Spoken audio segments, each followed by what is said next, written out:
Sergeant Fahey was investigated by the Internal Affairs Department. No, I'm sorry, the state's attorney in Connecticut, and was, to our surprise, cleared of any wrongdoing, and he didn't do anything wrong.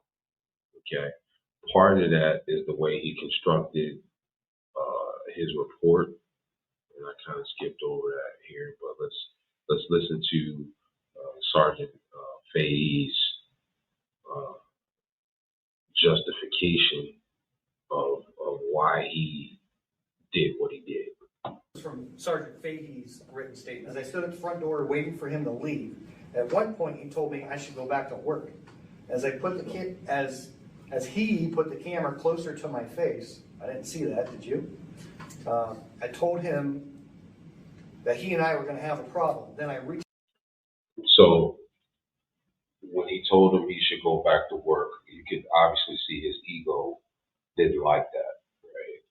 So in order to justify his going hands-on with this American patriot, he says, oh, he put the phone, so he's basically trying to paint the picture like, oh, he put the phone right in front of my face and was like, go back to work, right? That's the picture he's trying to paint through his report. And remember, while they may not say it, oftentimes, more often than not, in a lot of these places, the officers are assumed to have goodwill, good intent, be honorable, be upstanding.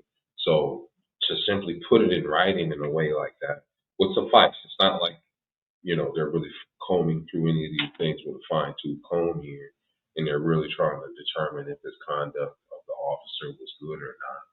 The assumption is it's good until you have clear and really undeniable evidence to the contrary.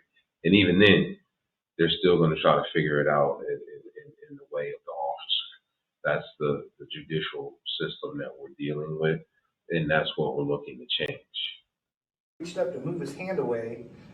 Through my training and experience as a law enforcement officer, I know that cell phones can be altered and modified to be used as tasers or a firearm.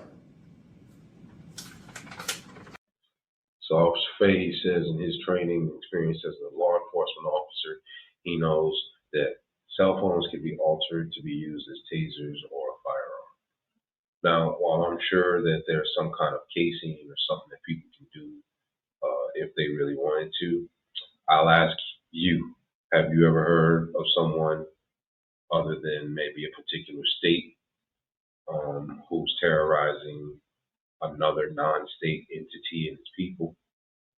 Other than that, have you ever heard of someone using a cell phone as a weapon